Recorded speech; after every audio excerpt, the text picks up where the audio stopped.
Ashley, so you wanted to meet here. Tell us why you wanted to meet here with the Superman building in the background. I think the Superman building is, it's symbolic to me. It was where we took our engagement photos, and it was also symbolic of sort of the aspirations of a state at a certain time, and then where we've come. So, I always say the aspirations of a city, and I'm probably taking this quote from someone, I don't know, but I've heard the aspirations of a city or a state are equivalent to the height of their buildings. And at the time the Superman building was built, it was a tall building, and there was a lot of hope, and it represented a Rhode Island that is very different. And when we move to what it represents today, it represents corporate welfare and not taking care of the people of Rhode Island. So it's interesting how a building can shift from one meaning to another one in a community just based on a lot of political decisions. And of course it's personal for me as well, because whenever I look at my engagement photos, I look young in them, but then I also that building is symbolic. The fact that it's still here is great. I don't ever want it to go away, but the way that we spend money and how we decide to allocate public funds and grow an economy makes a difference in the life of everyday Rhode Islanders. So on the policy part of it, so how do you attract, all these developers seem to say that they need some sort of help to revitalize certain things. So how do you revitalize buildings like that? And I know the Pawtucket Soccer Stadium you feel the same way about, is like, how do you spur that growth without a little bit of taxpayer dollars to do that? Yeah, the reason that needs to happen is because we're not competitive. So the underlying fundamentals of our economy don't support certain building projects. So instead of correcting for that lack of fundamental competitiveness, what corporate welfare does is it seeks to correct it on individual projects. And what we see empirically over time is that those projects don't actually result in anything other than short-term gains, not long-term gains. So if we're investing public funds, it should be in public projects. I say workers should be building things with their hands with public funds that their children can use. That fundamentally needs to be the approach to how we use public funds, especially as we can use them to really help the economy. On a broader scale, you're a Republican, but some of the things you've said, and you say you don't necessarily go along with the party on everything. Just tell me, what is your vision of how to govern? Like, what do you think is your guiding principle? What kind of governor would you be? I think, so I'll start with the party question. I think there's a great realignment happening in the country in terms of who's with workers and who is not, and what it means to be of a specific political party. I think the opportunity in being a governor or running for governor is that people can learn about the person and vote for a person versus just a party. It allows a greater deal of choice when you're choosing a leader of a state. So I think that is important to know. What was the second part of your question? What's your vision? Of Rhode Island? For what kind of governor you would be, and what you think your guiding principle would kind of be. So I have a vision for Rhode Island. In terms of my vision for my own leadership, or what I would expect of a leader, is I expect somebody who can work together to solve hard problems, be honest in their assessment of where we are, and also be transparent. I actually believe in the principles of good governance, that it doesn't win elections, but it's fundamentally important to democracy. Being transparent, being accountable, making sure that you are an honest steward of public funds, and that you protect the integrity of the office, because if people do not believe in the institutions of government, we lose democracy. So let's go to the personal part of it, if you would. So you got engaged to your husband here in Providence, and I know we've been over some of this before. So let's set the record straight in your timeline. So you grew up in Massachusetts. Yeah, I was raised. Tell me about your upbringing. So I was born in San Diego, and my mother was divorced when I was very young. She had two small girls. It was us and our dog, Lightfoot, yellow lab, and we had to make it together. She started a business, and we eventually, when I was 11, I was young, moved to South Shore of Massachusetts. And I was not a great student in high school. I was actually a failing student. I broke my mother's heart 1,000 times over because all she wanted was the best for us.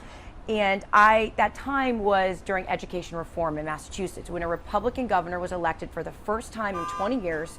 He was able to get education reform done, and I benefited from that because I was able to exercise school choice. Not every sort of school is for every sort of student, and I didn't do well in high school. It wasn't a great environment for me, so they sent me to UMass Boston during high school for college, and that worked very well for me.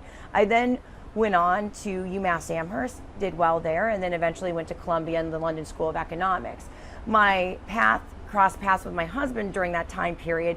He was training at Brown, was working at Rhode Island Hospital and Hasbro. My sister was at RISD as well. And I was a kid, and we, ended up realizing that we were engaged, we were in love, but the reality of making it in Rhode Island is just not something that we thought we could do because we didn't have a parent's house to move back to as a safety net, and physicians were paid poorly. My husband took care of kids with cleft lips and palates. In the 1990s or the 2000s, if you had a skin cancer reconstruction on your face, or had a kid with a cleft lip or palate or a fused skull, if you look, my husband's name might have been on the chart. The reality was the Medicaid rates were so low that physicians couldn't stay. That's actually still the case today. We're ranked the last in the country in terms of a place to practice medicine. So this idea that we can keep physicians in a state where we can barely do that, it wasn't true then, and it still is not true, and it's a problem. So like many Rhode Islanders, we left for opportunity. We had to, and we took a small two-person practice. We had 1,000 square feet. We went to Chicago for opportunity. We had 1,000 square feet, 2 exam rooms. I had just finished graduate school. I was planning to commute from New York. I was at Columbia University. I was pregnant, so I was planning to commute from Columbia to Rhode Island, which was doable and seemed safe. And then all of a sudden I was alone at Columbia for the year, and my husband was in Chicago, and we were trying to figure it out. So then the next year, when we had the practice, 1,000 square feet, 2 exam rooms, and I remember distinctly we didn't have any employees. So I would be at the front as like the secretary to check people in, which is fine. And then the baby would be in one exam room. So my husband would be with the baby. I would bring the patient into the other exam room, and then we would switch off, hoping that Leo wouldn't cry. So that's the business that we started. And within 5 years, we had a multi-million-dollar medical practice that had vertically integrated and had surgical facilities in it. We then had other affiliated businesses. My husband is an academic. Some of his best academic work was done at Brown in terms of research, and we have patents and IP, so we had other associated businesses. Then when COVID happened, everything stopped. So I had a very successful business that we had built from nothing, and then I found myself with 2 weeks of cash left. We got PPP loans, but I'd learned in the process of building a business that I didn't quite trust that it would be okay, so I wanted to make sure that I would get the money back. So we had two weeks of cash left, and I remember the feeling of saying, like, I've done everything right, and we may lose everything because everything shut down because of COVID. We were lucky in that we were able to restart, but I don't think I'll ever feel that the same. I will never forget that feeling of what happened to our business with government intervention. I would not say that I think it was wrong at the time because it was a crisis, but I still could have lost everything I'd built in the last decade, right? And we'd done everything right then. So our business restarted. I got involved in the COVID response and started getting contracts around the country. I wanted to help. My skill set ended up being high volume medical services, medication management, CLIA wave testing, and was going into communities that needed high volume medical care. I was tired, and we made a promise to each other, my husband and myself, when we were landing in Chicago. I never wanted to leave New England, and I remember landing, we were looking for an apartment, and I was pregnant, and everything was different than we thought it was going to be. Saying like, seeing the lake and how flat everything was, and I was like, this is a terrible mistake going to Chicago. And he said, if you don't like it, we'll leave. Just you need to try it out. So the thing about having a small business is that you are rooted in the community, even if you can't leave. And so it was very hard for us to just pick up and leave. And that's the thing I've learned about small business, is that you really have no option. So if there is an environment that isn't competitive, if the government decides to tax you or over-regulate you, it's not like a small business can just pick up and go. A big business really can't, to a certain extent. They can move operations. If you're rooted in the community, you are just subject to whatever happens in that community. And so during the COVID response, like a lot of individuals, I think I had kids, I have kids. I have a 12-year-old, 10-year-old, and a 7-year-old. And it was sort of a realignment of priorities that I was working in the COVID response. And I told my husband, if we don't go back now, we're never going home. It's just not going to happen. I'm not going to be able to raise our kids there. This is what we said we were going to do. It was a thing of what is the priority? Do we want to be happy, or do we want to have a business in the wrong place and make money? And we were figuring that out. And it's not so easy to just shut down a large business that's a family business. So I was tired from COVID, and Rhode Island had a vaccine contract that had come up, and I was ready to go back home anyway. So I got the contract. I had been winning all the contracts in all the other places in the country, got the contract, was going to do it myself with the kids and come back home and be done. That was going to I was tired from working in healthcare, 7 days a week, often 14 to 16 hour days, because it never stops in a small business. And I got back and I saw that nothing had changed here. School systems, still a problem. The same politicians, literally the same politicians, the same men that were here when we had left, had just sort of failed their way up. And when we left, I thought it was us. Like, that's what happens when you don't come from privilege. You often think that you're the problem, you didn't work hard enough, somehow it was a fault of your own. But the reality is that coming back and also being more experienced in business, it's a competitiveness issue with Rhode Island. We do not make it an affordable place to live, work, and raise a family. And the thing that I saw in interacting with government is that this is a choice. This is a leadership problem. We have big problems in Rhode Island, but we're a small state, and the problems are not structural. It is a problem of matching political will with the appropriate leadership. And for me, the idea that all of our issues are fixable, and it's just a matter of having a competent administrator, which, by the way, that is the job, 80% of the job of being the governor of Rhode Island, is being able to ensure that services are delivered in a cost-effective, efficient way to the constituency. Being the governor of Rhode Island is not being the governor of California. Being the governor of Rhode Island, you can ensure that the buses get kids to school. You can get involved. So the idea that that Rhode Island, the state that we're in, where we're not affordable, where we're not competitive, where our schools aren't working, is just a matter of honestly a political choice. Because people elect their leaders, was upsetting to me. Did you? So did you come here with any plan to run for office, or did that come after? No, don't you think? Like, listen, zero plan. No, I mean, you can tell by some of the stuff that I did or I didn't do that it was not strategic. I was so involved in the healthcare response, like so worried about the vaccine transition between the National Guard and our organization and taking over testing. I didn't even register to vote.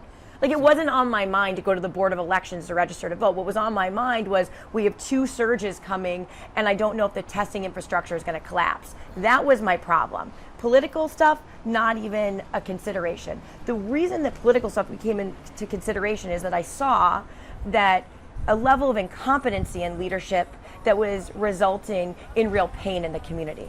And just to be clear, so your background when you were seeking these contracts was, your background in working with your husband was, you were kind of on the management side of medical practice. So that's, correct me if I'm wrong, is that kind of how it worked? Sure, he was on the clinical side. Yeah. So I never told my husband how to practice medicine or what to do with a patient, and then I worked on the business and operational side. So I did the business of the business, and then my husband was able to just take care of his patients, and it actually worked out really well for our patients, because my husband only cared about taking care of his patient, and I had to care about all the other things related to that: operations, financials, growth of the practice. And in having operating rooms, one of the things regulatorily that you deal with is medication management and a specific sort of testing. And a lot of that has to do with making sure you're following policies and procedures and able to run high volume medical care. We had a high volume operating room. So the equivalent of a small hospital is what we built. And I never thought that it would be, like I got involved in the response thinking, I didn't even think I was gonna make money. I mean, my contracts were very competitive. I wanted to help. There's just it felt like there was a moment, we forget now because we don't forget, but it's so hard. I don't want to remember what it was like during COVID. It was miserable for my family. It was difficult for everyone. But there was like this moment of unity in the country that we had. I don't know if you can remember back to that, but in that moment, I think everybody just wanted the best for the country. And I felt that and was thinking like, how can I help? And there was such a concrete way that I could help. Like I had just had this very specific skill set that I could use to help the country. And so I did. And then I got one contract, then another, and it was fulfilling and exhausting, but it still felt like the right thing to do. How many did you end up with contracts? I think we have 4. Some were contracts, some were working in the community. So some were official state contracts. In some places we were asked to help vaccinate counties, a county, which is, and counties are different sizes in the country. One of the counties I helped was the size of all of Rhode Island, so that's the thing, is that we're a small state. Some places I was helping had larger population. And so actually back to that. Okay. So when you came here, your husband stayed, it was basically staying in Illinois or going back and forth to... Yeah, there was no, what ended up happening is we made a decision as a family. It's almost like calling somebody on their promise. I was like, you said we could do this if the Midwest wasn't where I wanted to be, which I knew when I was landing. It's just, he tried so hard. Like we tried to move near the water because I'd never lived more than a quarter of a mile away from the ocean, but like the lake is not the ocean. And so I ended up coming back with our family. But my husband, we still had this business to manage responsibly. We had patients. It's not like it's a business with people who had surgery and needed follow-up, who were already booked, who had rearranged their life. So he needed to be responsible and wind down the business. It is now wound down, I would say, and he's been back with us, which is really nice. That was it was hard on the kids to have just a parent going back and forth, but because I was that parent during the COVID response, it's been a little bit tough on the kids. It's good that we're all back together. Kids are incredibly resilient, and they also believe in things. Like they really understood why I was helping other places with the COVID response. There's just such like a pure response from kids, which is like, of course that's the right thing. Or even with, we talked to them about me running for governor, because it would require more time away after I already promised that wouldn't happen anymore. And when I explained why, they were great. They're like, of course. They don't know why I'm not governor. They're wondering like why this process is taking so long. They're like, all right. They also were a little bit disappointed, midway, I don't know, a few months ago, we're all in the kitchen together and they're like, so are you governor yet? And I was like, oh no, we've got a long way to go. And they said, oh, okay, because we just want to know when we're moving to the governor's mansion. And I was like, oh yeah, about that. There's no governor's mansion. My husband's standing there. He's like, what? He's never, but so there is that little bit of just kids are so innocent, and they really want what's best, and they believe that this is the right thing. Just one more question about, so now where does Florida fit into all this? Is that just like summer stuff, or you have rental property there? Right. Or did you ever live there as a resident? Yeah, so this is where following the rules becomes a political liability. So I would say that my life experience is valuable in terms of being governor, meaning that the fact that I've taken a business from 2 people and grown it. You're a different sort of leader when you start a business, build a business, and then help others achieve in their own success. Similarly, sort of the other things I've done in business and in life have helped. So one experience that shaped, and it also shapes your view of government and what the role of government should and shouldn't be. So we ended up purchasing a property in Florida, and I didn't grow up with anything. I was a kid, that didn't, I never expected to I wanted to do well for the community, but I didn't expect to really even go into business. I studied public policy in graduate school. I was expecting to be like an academic or in a think tank or something like that. So we ended up doing well in business, from coming from having this, small practice where we were, sitting with the baby while we were having patients, to doing very well and ending up buying a property in Florida. And I remember standing there just overwhelmed with the idea that, we had our own pool. Like, for me, that's like, rich people, right? It was just an overwhelming experience. And so then within, I think it was a year or two, that property got destroyed by Hurricane Irma. And that process was difficult. Watching what my neighbors around that area went through was hard, because they struggled with insurance companies, and quite frankly, after a hurricane, in about a month, all the TV cameras leave. And the rebuilding takes years. So we, again, as a family, had property and had to deal with the aftermath of a Category 4 hurricane. And if you look on Google Maps, you actually see where the history of Irma was, and like the center is where our property is. This is in the Keys. In the Keys, it was a direct hit. And I learned a lot from that experience. We were struggling with the insurance companies and having to deal with an insurance company that didn't, I shouldn't say that, but it was a struggle for everybody dealing with insurance companies, dealing with the fact that if you're near the water, there's FEMA rules and regulatory rules in terms of, do you get to rebuild your house? Do you not? Are you going to be there for inspections? So at that point, I was there so much that I qualified for being a resident there, because we had to deal with rebuilding, contracting, permitting, all within, I think it's, a wildlife sort of sanctuary area. I really like fishing, so it's actually some of the best fishing for flats, not the fishing that we have here. There's different sorts of fishing in the world. So I ended up saying like, oh, I've been here too much, I have to register here. I don't know. It's the problem with being like too much of a rules follower, is you follow the rules, and if you never think that you're going to run for political office, you don't think it'll ever be, like, who cares? In normal life, none of this stuff matters. Yes. Well, let me ask you about that, to sidetrack for a minute. Does it bother you that you're now getting so many questions about that?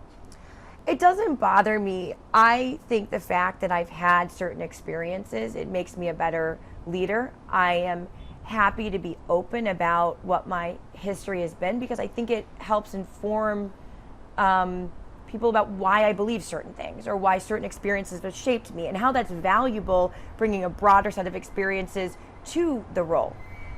The way that they're portrayed, as if sometimes it's sort of a nefarious thing, that bothers me, because I'm really proud of how I've conducted my life. I have always stood up for working people. There was a story that I got in a fight with county officials in Monroe County after the hurricane, because I was furious that individuals that received insurance settlements were being charged building permit fees. So imagine you get a $10,000 settlement on your on a trailer. There were a lot of trailers there, and that was basically the entire workforce that was left. Not much. Similar to the housing crisis that we have here. So you get $10,000, you don't even have a roof, and now you're trying to get a roof rebuilt, and you might have mold in your house, and you only have $10,000, and that's it. And maybe your mortgage is more money than even that. So if your house is destroyed, you're done. You're wiped out. And then to have the government come in and charge building permit fees, I found that to be so upsetting, and I spoke out against it. And the similar thing, so when I see similar things happening in government, like what happened with the PPP loans and small business here, where we taxed that money, that's wrong. That money is supposed to help people in a disaster. And so these experiences fundamentally shaped my view of government, my idea of policy. And I think that I have an academic background. I know I have an academic background in economic policy, security policy. However, my experience interacting in business with government helps me balance the academic ideas with, like, how does this really work? And what does the role of government really look like? Getting back, you said, you've had these experiences. You said when you moved, when COVID happened and the business had to stop, and then so that was one of the reasons you kind of refocused and came to Rhode Island. You said, you were worried that you might lose everything. you had a nice house near Lake Michigan, right? You have a vacation property in Florida. When people hear that, I mean, I guess my question is, do you think that people would really think you're struggling? And I mean, do you consider yourself wealthy? I have more than I ever thought that I would have in my life. I mean, I'm a kid from my husband's the son of a Holocaust survivor, and his father is a handyman. My mother got divorced, and the odds of us, her kids, having a great outcome. I mean, she was able to do a lot in business, so I'm very proud of her. But the odds of us doing really well we didn't come from privilege, and so it's just a harder climb.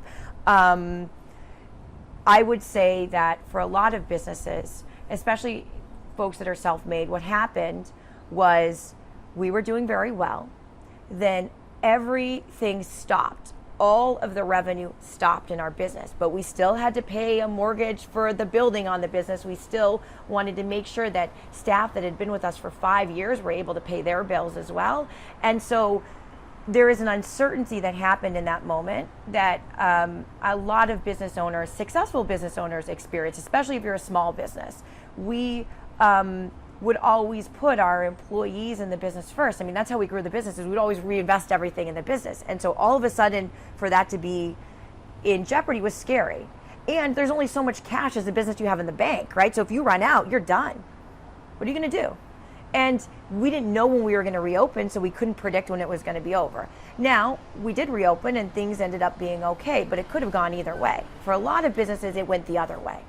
And so I empathize deeply with those businesses, because that terror of,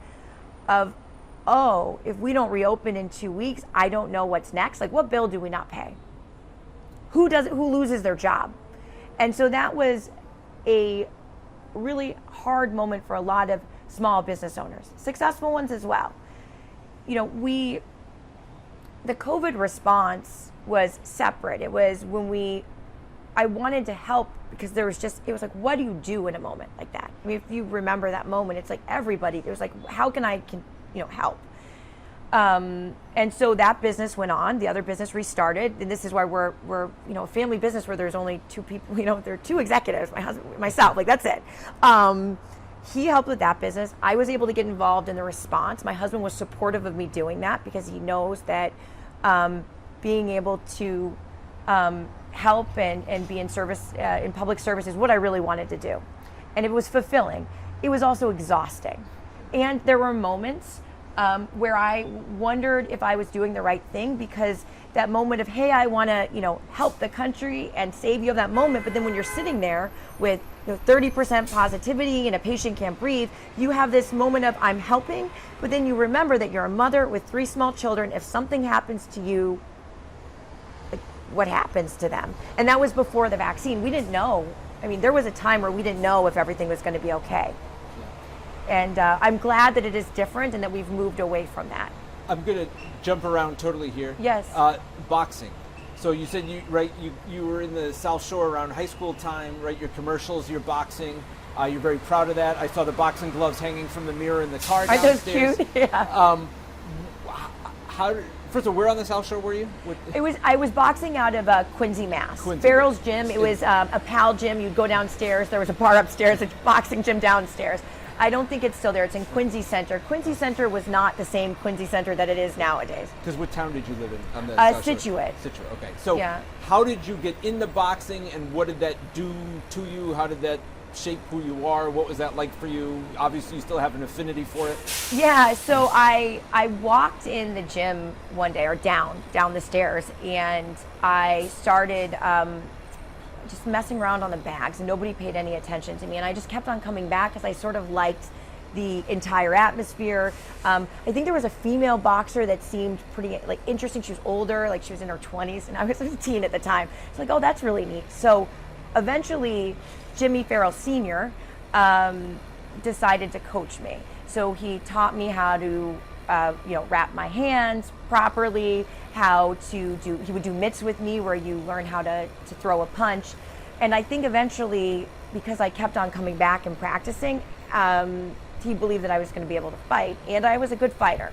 In a short period of time, too. I won the gloves within a year of boxing. It was also a difficult year for me, because I It was the same year that I was in college, dual enrollment, but I still struggled with my mom. This is a story where you talk about having a hard childhood. Sometimes that follows you a little bit. And so I probably couldn't tell the teenage, you can never tell the teenage version of you, like it's so much easier to follow the rules than break them, just go along. And so I didn't. So my last year of high school, I found my high school where I was going to college. I found myself out of my my house, and I was in the north end of Boston because I wouldn't follow the rules. So I said, if you don't follow the rules in this house, you can go to a different house, right? I had an apartment at $30 a week and a T-Pass, and I was boxing. That was the year that I had started boxing. And that discipline and that structure that provided for me in that year was really, really important. I was working, few jobs because $30 a week even back then was not enough to live on. And I think that boxing really gave me that structure and community that I needed. I also believe in after school programs and a level of community that's created for kids that are going through difficult times because of that, because I just don't know what I would have done to keep me focused on, I'm going to go to work, I'm going to go to school, and then I'm going to go boxing. I actually would follow like the train line. Like I literally would go, work, school, boxing on the T. And then I would go home at the end of the night, and that would be my day. And at the end of that year, I'd won the Golden Gloves, and I decided to go to UMass Amherst instead of turning into a professional boxer. That was an option? Yeah, but not like a viable option. Listen, I had spent that whole year not having any money. I didn't want to move to California and be, take off the headgear and still not make any money and get punched in the head. I mean, it was go to college or be a female athlete, which still doesn't pay. Right back then, it didn't pay. It wasn't considered serious in the same way. We didn't have the Olympics, so there was nothing for me to work towards. So I went to UMass Amherst and I walked onto the crew team. All right. Yep. Back to bike. Did you ever get punched really hard, or you were in the headgear? You wear the headgear. Yeah, you wear the headgear when you're amateur. But yeah, you have to learn how to get hit, and then you have to get back up. That's when you know if you want to fight or not. When you get hit really, really hard, there's this moment because it's almost an instinctual thing. You either have this instinct to fight back, which I'm sure you saw at the debate last night, or you have an instinct to not want to do it anymore, to flee from it. And I don't think you really figure out what that instinct is until you're in the ring. And I fight. Flash forward to now when you're not doing this or work or anything like that. What do you do? Who are you? What are you like? That's such a, I really just work. There isn't much room for anything other than my family and work right now. I wish there were more time for fishing, but that has not happened. I've been able to go fishing twice. And one of the times was sort of related to where I was able to visit Block Island on a fishing tournament, so it was great. I was able to do work, meet people, and campaign, and still go fishing. But there is not a lot of time for hobbies, and I think that's okay. I think that Rhode Island, and you'll get the same thing with me as governor, I think Rhode Island deserves someone who really, really wants to work and do the hard work. And the stuff that I'm talking about doing, the big structural changes along with providing immediate relief, that's not going to be a 9-to-5 job. It's not even going to be a 9-to-7 job. It's going to be 6 in the morning until 11 o'clock at night. And I'm okay with that. I know what I'm getting into because the reality is I want to make the change. I want to reform the education system. I want to make sure that the economy is fixed. And to do that, I need to do very specific things for both of those areas in the short term. And then in the long term, we need to make structural changes. I'll give you an example of wanting to do the work. So the electricity crisis, right? I think the governor said, well, what is she going to do about it? Well, what I did is we did the research and found out that he can exercise his executive powers using a law that's been on the book for 40 years in order to end the crisis. So I will do the work. And having somebody that's interested in the policy and finding solutions, I wish he would I wish that this weren't so political, that he would actually take the 140-page document that we created and use it to help the people of Rhode Island. I think that would be great. I'll give him whatever credit he needs in order to do it, but that really shows somebody who wants to do the work, and I'm going to continue to do that as governor. And if there's a crisis in energy, also the crisis in housing, you're going to get someone who wants to get into the details. That is why being the governor of Rhode Island is about being a competent executive, but also somebody who wants to get in the mix and get in the details to solve problems. You get that with me. I'm interested in the work. Do you have any regrets about jumping into this? No, I just really hope that I'm able to make the changes that I want to make. That is why, for me, winning is so important, because you don't get to do that if you don't win, right? All of this whole campaigning thing is a job interview for being governor. The work that I really want to do, it's making sure that the education system is reformed. We're not trapping children in failing schools. Making sure that we build a broad-based, fair economy, which means an economy where we're competitive, but also an economy where we're able to blunt what is going to happen in this recession. We need to protect people in what the upcoming economy is going to look like for the next few years. It takes a certain sort of leader that understands economic principles, but is also able to act to do that. If I'm not elected, I don't get to do that. Just to wrap up, so just tell me, what are some of your favorite places around Rhode Island to either do with your family or on your own, or eat or play? I'm not doing the restaurants thing, because I've learned that's a terrible. Literally, if I do a restaurant, then I get like 6 text messages about somebody. how I offend everybody. And so I will. I'll just stick with the beach. I love Second Beach. Have you been there? I've been to First Beach. I actually grew up in Westerly, so I'm pretty biased. I was actually like, First Beach is where I shouldn't say this, but it's where the tourists go. You have to go to Second Beach. Second Beach is the best. It has like rocks, it has a little surfing area. So sometimes when I'm on a conference call, I'll go park there and just watch the surfers and the waves. That's pretty cool. And then if you go further down, you can, that's where I take the kids, where they can go boogie boarding. And the beach has like enough waves where it's fun for the kids, but it's not dangerous. And there's also like a snack shack that I spend. It's like, it's every time you buy food there, it's great food, but you always get, with my kids, I always get conned into buying too much. Like not 1 doughboy, 2 doughboys plus fries and stuff like that. I wish we did more of that this summer. And kind of just coming full circle, does it, and you talked about the governor's ad yesterday that she's not from around here. And right, you didn't like that. But do you understand, and people say Rhode Islanders don't like outsiders, that there's this, do you understand the questions though, and there's this thought like, you've only been here a year or so, how do you know how to fix things and make it right and what's best for the state? I mean, I understand that people are suspicious of politicians now and career politicians, so I think that sentiment generally comes from not having unifying leadership in the country or just around here for a long time, as everybody's just like, oh, here we go again. I do understand Rhode Island. I love Rhode Island.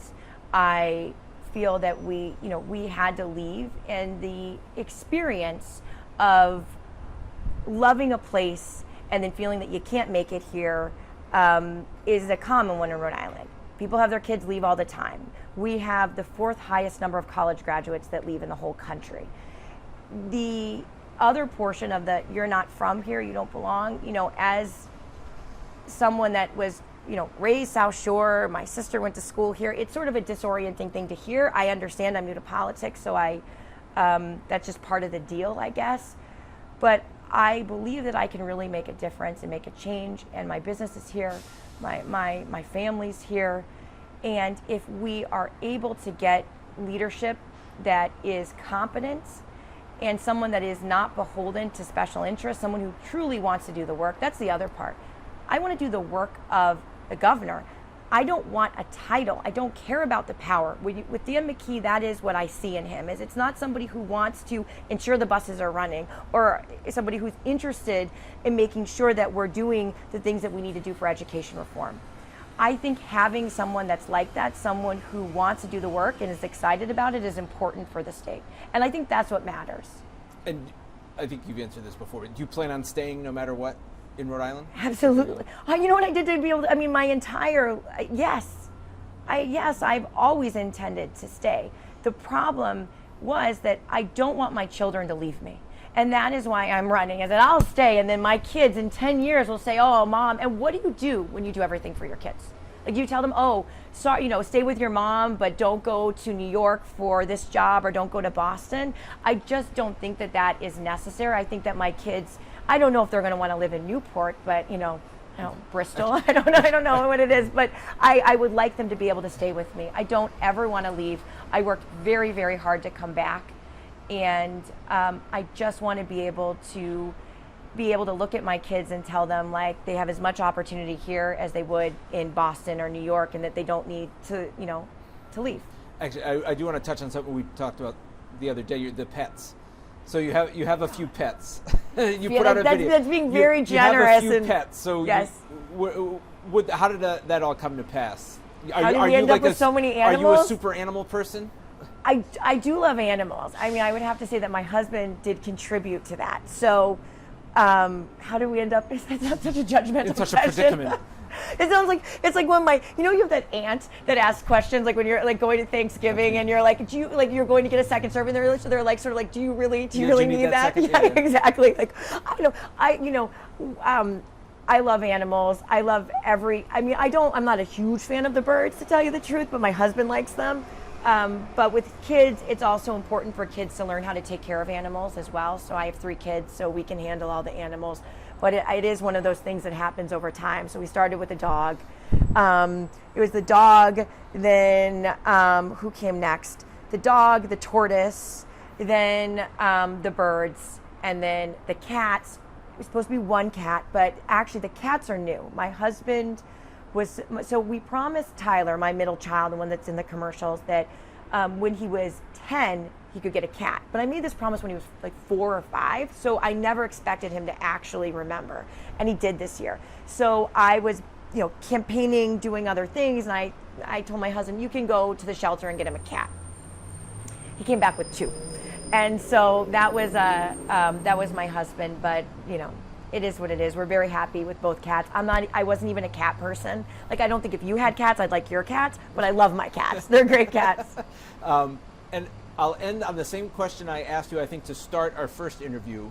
Kind of, again, circling back, are you a Rhode Islander? Yes. And I think that we need to embrace everyone in this community. Some sort of litmus test of who is a Rhode Islander and who isn't is it excludes people.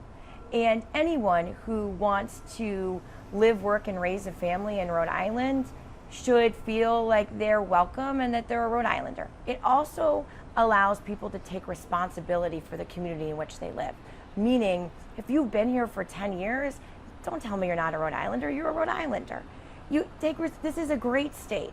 And I love this state, and I think that we should be broader in the way that we talk about community. I don't like divisive politics. I mean, it's ironic because I'm in the middle of this whole thing, but the reality is community makes a difference. Inclusivity makes a difference to me. And I think that the language that we use matters. And having a state that is welcoming is important. It's important for the future of our state.